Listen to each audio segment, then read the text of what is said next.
intisarinya. Lalu langkah yang kedua, menentukan kalimat utama. Lalu langkah yang ketiga, meringkas kalimat utama. Paham dari situ?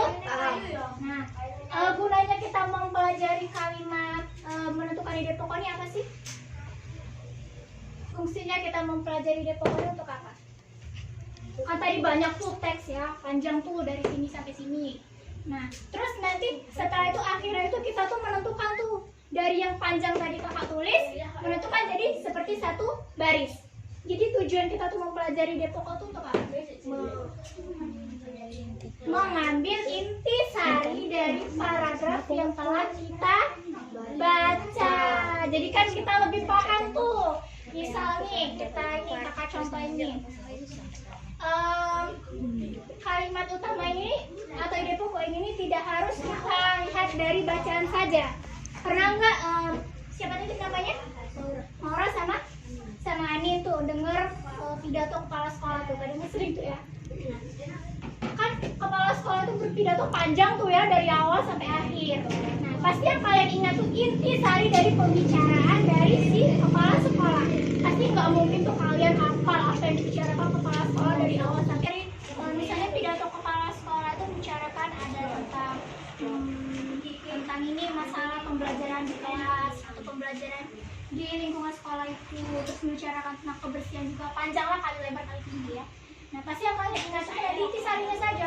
Oh, ternyata kepala sekolah itu menjelaskan tentang apa? Tentang kebersihan. Berarti kita ini harus menjaga kebersihan. Terus harus membuang sampah pada tempatnya. Nah, seperti kalimat-kalimat itu kan yang kalian ingat. Nah, itulah fungsinya kita mempelajari atau menentukan dari ide pokok, dari pembicaraan kita yang panjang. Tiga. Nah, jadi fungsi dari kita mempelajari ide pokok ini, kita tuh bisa meringkas informasi apa yang kita terima. Tidak hanya dari teks bacaan. Kalau tadi kan kakak contoh itu dari teks bacaan. Nah, ini kakak contohin dari yang misalnya pidato dari kepala sekolah. Nah, bisa juga tentang ini berita di televisi, kalian dengar ini berita di televisi. Kalian dengar tuh kan, misalnya ada berita apa tentang kebakaran yang menyebabkan memakan korban sekian, terus terjadi di daerah ini, terus menyebabkan kerugian berapa besar. Nah, itu kan pasti yang kalian hafal tuh nggak mungkin isi dari berita semuanya, pasti kan intinya. Oh, aku tadi nonton TV, oh ceritanya tuh tentang ini kebakaran. Nah, kebakaran itu terjadi di daerah ini loh. Nah, seperti itu berarti kan kalian tuh udah bisa, tanpa disadari kalian tuh udah bisa menentukan ide pokok. Jadi ide pokok itu tuh tidak hanya tentang teks, tapi juga tentang informasi, baik itu informasi dari televisi ataupun informasi dari yang secara langsung dari kepala sekolah. Jadi kalian itu tidak perlu namanya mengingatnya tuh secara panjang kali lebar kali tinggi. Kalian cukup mengingat intinya saja. Paham? Paham. Kan kalian berdua. Nah, sekarang kakak mau wawancarai satu orang lagi. Coba kamu kesini. Siapa namanya? Gisela. Sini Gisela, kakak ingin tanya. Ide pokok itu tuh apa? Ringkasan dari kalimat utama. Ringkasan dari kalimat utama. Kalau kalimat utama itu sendiri apa?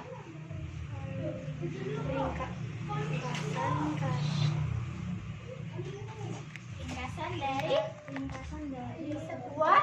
sebuah paragraf. Nah, cara kita trik atau menentukan ide pokok dalam suatu bacaan itu apa? Langkah pertamanya? Pertama, cermati teks bacaannya. Setelah kita cermati, langkah kedua, menentukan kalimat utama. Nah, setelah kita cermati, menentukan kalimat utama, terus langkah yang terakhir apa? Meringkas apa? Kalimat utama. Pintar. Nah, tujuan kita mempelajari ide pokok ini apa? Kan tadi tuh kakak jelasin panjang tuh ya teksnya. Terus akhirnya itu kita menemukan satu kalimat inti. Jadi tujuan kita mempelajari ide pokok ini apa? Kalimat dari sekian banyak kok bisa jadi 3? Jadi tujuannya untuk mencari inti. mencari atau meringkas informasi yang kita dapatkan. Nah, paham? Paham. Bisa dipahami? Bisa. Nah, misalnya kakak contohkan tentang apa ya? Tentang ini tadi nih. Kakak kan tadi menjelaskan tuh ya, menjelaskan banyak tuh, dari awal sampai akhir. Nah, intisari dari pembelajaran kita hari ini itu apa? Mempelajari tentang apa hari ini? Mempelajari tentang Ide pokok. Terus cara menentukan ide pokok. Terus